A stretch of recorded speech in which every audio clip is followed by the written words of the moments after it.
اس کا سوال یہ ہے کہ لے پالک کا شرعی حکم کیا ہے؟ یعنی بہت سارے لوگ ایسے ہوتے ہیں، بے اولاد ہوتے ہیں، تو وہ کسی بچے کے پرورش کرتے ہیں اور انہیں بیٹا کہتے ہیں پھر تو اس کا شرعی حکم اور شرعی احکام کیا ہے؟ اس کا جواب یہ ہے کہ بے اولاد جوڑے کے لیے کسی بچے کو اپنی کفالت میں لینا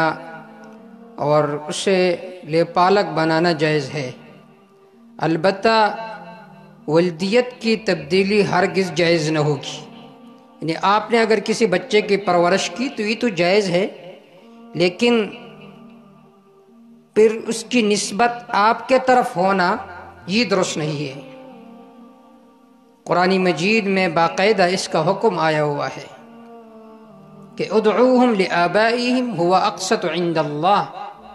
کہ اگر تم نے کسی بچے کی پرورش کی تو جب انہیں پکارتے ہو تو ان کے باپ کے طرف نسبت کر کے انہیں پکارو، جیسا کہ آپ صلی اللہ علیہ وسلم نے حضرت زید رضی اللہ تعالیٰ عنہ کی پرورش کی تو صحابہ کرام انہیں زید بن محمد کہا کرتے تھے، تو اللہ رب العزت نے یہ آیت نازل فرمائی کہ ادعوہم لآبائہم، جب تم انہیں پکارتے ہو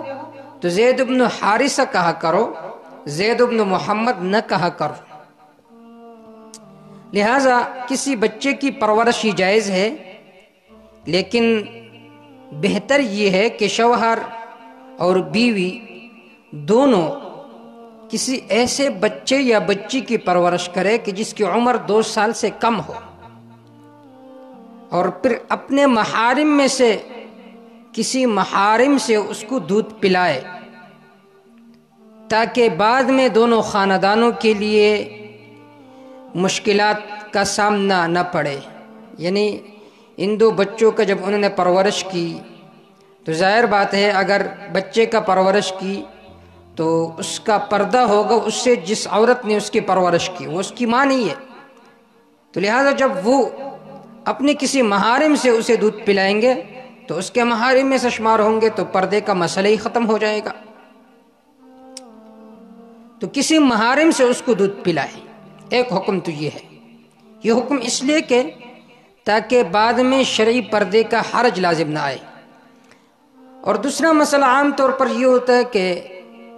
وہ جو لے پالک ہوتا ہے وہ میراث میں بھی حقدار ہوتا ہے، تو میراث میں اس کو کوئی حصہ نہیں ملتا شرعاً،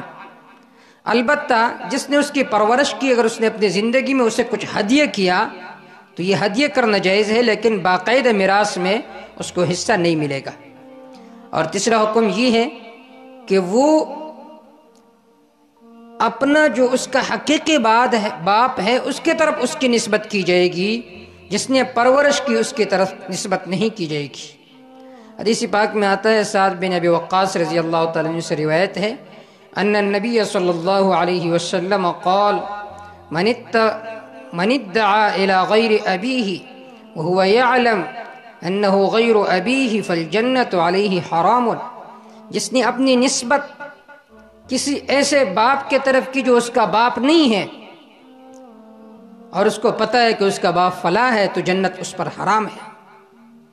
تو جواب کا حاصل یہ ہے کہ کسی بچے کی یا بچی کی پرورش کرنا جائز ہے، لیکن ایک حکم یہ ہے کہ جب تم اسے پکارو تو اس کو اس کے باپ کے طرف نسبت کر کے پکارو۔ دوسرا حکم یہ ہے کہ باقاعدہ اگر لڑکا ہے اور اس لڑکے کی اس عورت نے پرورش کی جو اس کے محارم میں سے نہیں ہے، کوئی اجنبی ہے اس کی پرورش کی، جب بالغ ہو جائے گا تو اس کا باقاعدہ شرعی پردہ ہوگا، لیکن اگر وہ ماں جس نے اس کی پرورش کی وہ 2 سال سے پہلے اس کی پرورش کرے اور اپنے محارم میں سے کسی سے اس کو دودھ پلائے تو پھر اس سے شرعی پردہ بھی نہیں ہوگا۔ اور تیسرا حکم یہ ہے کہ میراث میں اس کو حصہ نہیں ملے گا، البتہ جس مرد نے اس کی پرورش کی اگر اپنی زندگی میں وہ اس کو کچھ دے تو وہ ہدیہ شمار ہوگا۔ واللہ تعالی اعلم بالصواب۔